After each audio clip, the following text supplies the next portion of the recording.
Vous savez que quand on commence une action, il faut un temps pour la mise en place de cette action avant que l'on puisse commencer. C'est comme un avion, il fait les taxis avant de décoller. À partir du moment où les autorités sont mises en place, ils doivent prendre connaissance du milieu et c'est seulement après qu'ils peuvent agir avec efficacité. Voilà pourquoi les 30 premiers jours ne peuvent pas leur permettre de trouver solution au problème. Maintenant que nous faisons la prorogation, dans les délais de 15 jours qui suivent ou plus, je crois qu'ils auront maîtrisé le terrain et ils pourront anéantir les ennemis. Oui, cette loi, comme le ministre l'a dit, se trouve en discussion au niveau du gouvernement. Nous estimons qu'ils vont nous l'apporter avant le 15 juin, avant que nous puissions clôturer la séance. Et à ce moment-là, nous allons l'adopter et les choses seront corrigées. Le message que je vais donner, c'est un message d'encouragement. Ils sont allés sur le terrain, c'est le serment qu'ils ont prêté.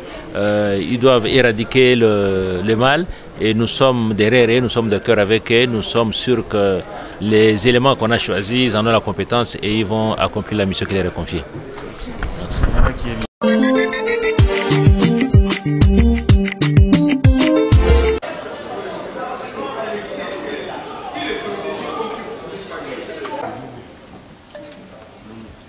Chers collègues sénateurs, nous entamons ce jour le processus qui conduira à l'élection du nouveau premier vice-président du Sénat.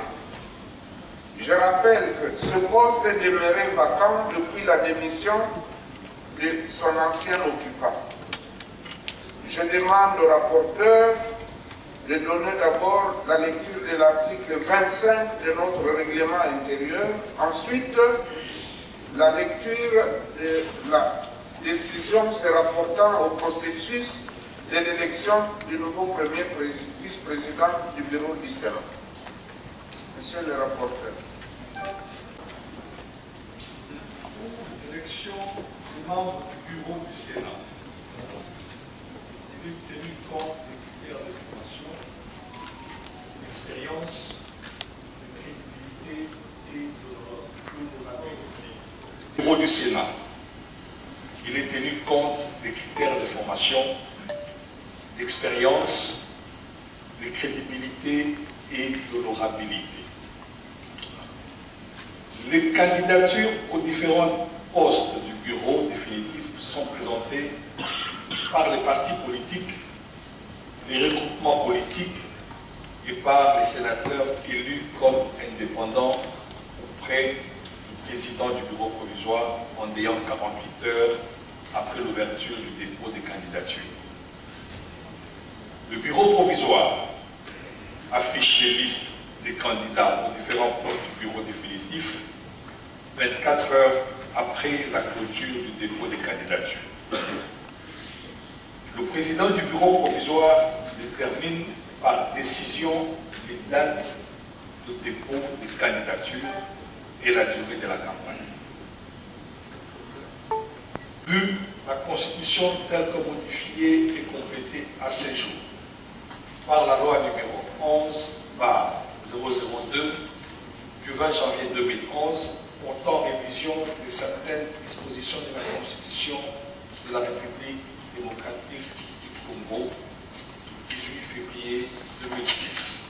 Vu le règlement intérieur du Sénat, spécialement en ses articles 9.5, 23, 24, 25 et 26, le bureau du Sénat entendu,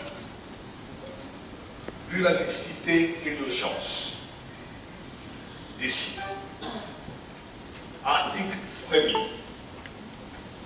Le calendrier de l'élection du premier vice-président du Sénat comportera 5 phases ci-après. 1. Dépôt des candidatures. 2. Examen des candidatures et affichage de la liste des candidats. 3. Dépôt et examen de recours.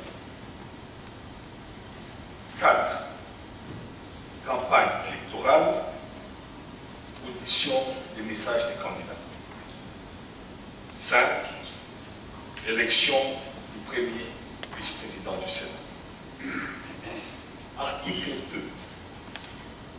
Les opérations de l'élection du premier vice-président du Sénat sont fixées de la manière suivante. A. Samedi et lundi 5 et 7 juin 2021, dépôt des candidatures jusqu'à 18 h. B. Mardi 8 juin 2021, examen des candidatures et affichage de la liste provisoire des candidats retenus. 3. Comme C. Mercredi 9 juin 2021, dépôt des recours jusqu'à 12 h juste. Il sera suivi de l'examen des recours et publication de la liste définitive.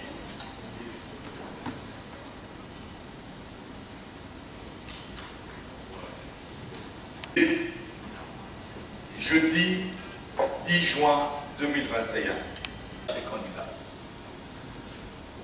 E.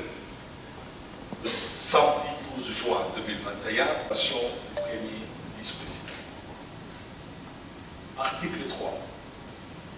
Sous peine d'irrecevabilité, la déclaration de candidature est accompagnée des pièces suivantes. 1. Une lettre de dépôt de candidature. 2.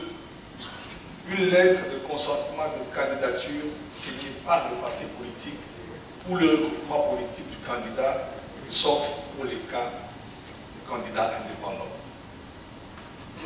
3. Une photo format passeport. 4. Un curriculum vitae détaillé se terminant par la formule « Je jure sur l'honneur que les renseignements ci-après sont sincères et exacts » et sont régés. Les élections électorales se dérouleront conformément à l'article 24 du règlement intérieur du Sénat. 2021. Modeste Bad, président. Merci beaucoup. Ceux qui sont contre, merci beaucoup. Ce calendrier est adopté.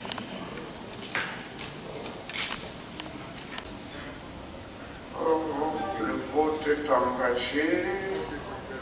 Nous revenons à l'arrière, comme on n'a pas encore statué. Antérieure, contraire à la présente loi.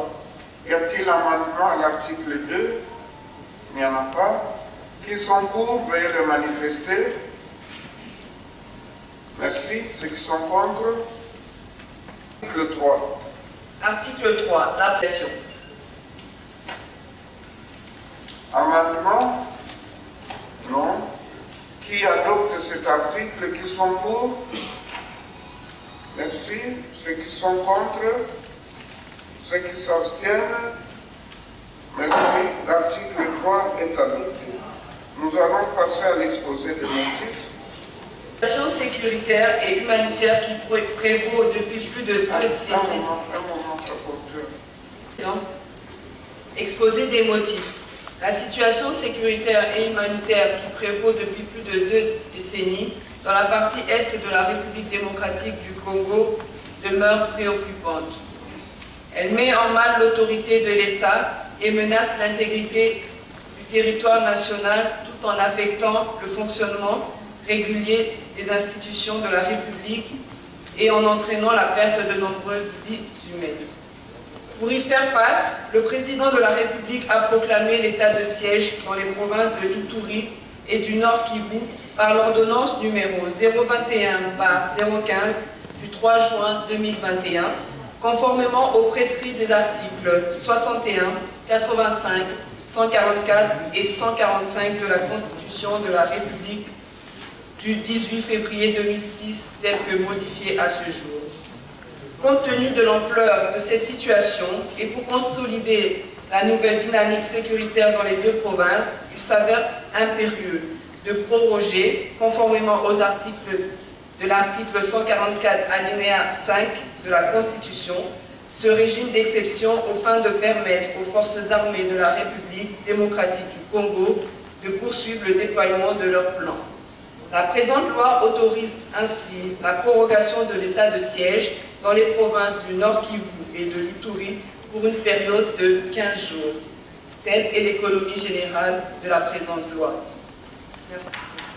Merci. Cet exposé de motifs, veuillez le manifester. Ceux qui sont pour, ceux qui sont contre, soyez prêts au comptage. Oui. Merci, honorable président, pour... Président. Aguito Amela Carole. Oui. Assoumani Amani Jean-Baptiste. Aouchai Asenga Meda. Badibanga Tita Sami. Badou Abadou Pamphile. Bahati Lukebo Modeste. Oui. Bakomito Ngambou Jean. Bakonga Wilima Willy. Bale Bila Basile. Bampunga Ndongo Bepeke Richard. Baokoko Baike Lidi. 88 membres ont pris part au vote. 88 ont voté oui. Aucun membre n'a voté non. Aucun membre n'a voté abstention.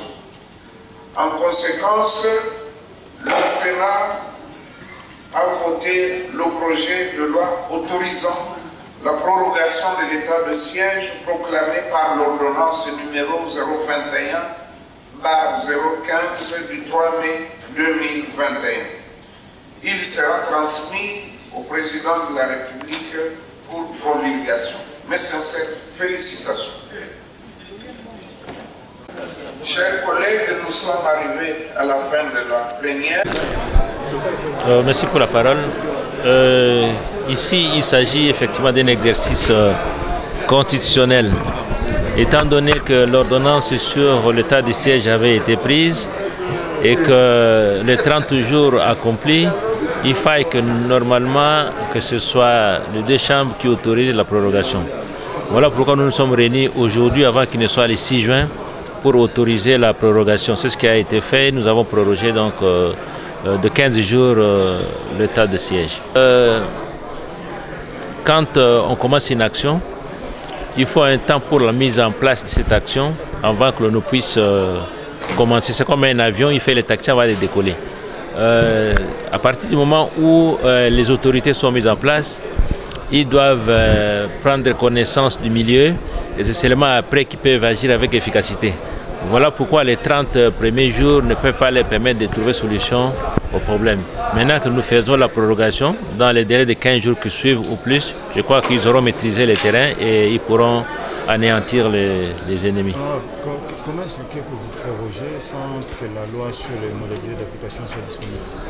Oui, cette loi, comme le ministre l'a dit, se trouve en discussion au niveau du gouvernement.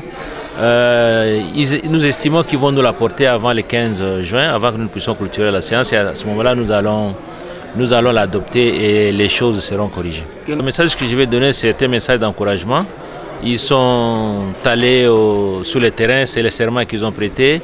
Ils doivent éradiquer le mal et nous sommes derrière eux, nous sommes de cœur avec eux. Nous sommes sûrs que les éléments qu'on a choisis, ils en ont la compétence et ils vont accomplir la mission qui leur est confiée.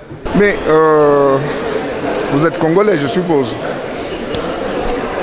Vous êtes Congolais? Évidemment. Vous savez ce qui se passe à l'Est? Ça fait maintenant plus de 2 ans. La loi sur... ça peut venir. Le ministre a promis que la loi viendra. Donc, en tant que patriote, au vu des affres de notre population, eh bien, la seule chose qui puisse vraiment, véritablement nous préoccuper maintenant, c'est le retour à la paix. Ok? Le reste des choses, on sait toujours s'accommoder et ça viendra, on a dit, avant la fin de la session Donc, souffrez que ça vienne un tout petit peu plus tard. On a connu dans l'entretemps des événements avec l'éruption volcanique. Eh bien, le gouvernement s'était mobilisé de ce côté-là et donc on peut accepter un petit retard. Mais on a parlé de loi d'habilitation pour permettre au gouvernement, au chef de l'État d'aller jusqu'au bout de son idée, permettre à l'exécutif de mettre fin. S'il vous plaît, je ne sais pas si vous savez ce que c'est que la guerre. Vous savez que le mal qu'on a de dormir et savoir, enfin, ne pas savoir si on va se réveiller. Donc, je pense que la paix passe avant tout. On aurait pu dire, écoutez, carte blanche à l'exécutif. Si cela vraiment ne dépendait que de moi, carte blanche à l'exécutif, allez-y, ramenez-nous la paix. C'est le plus important.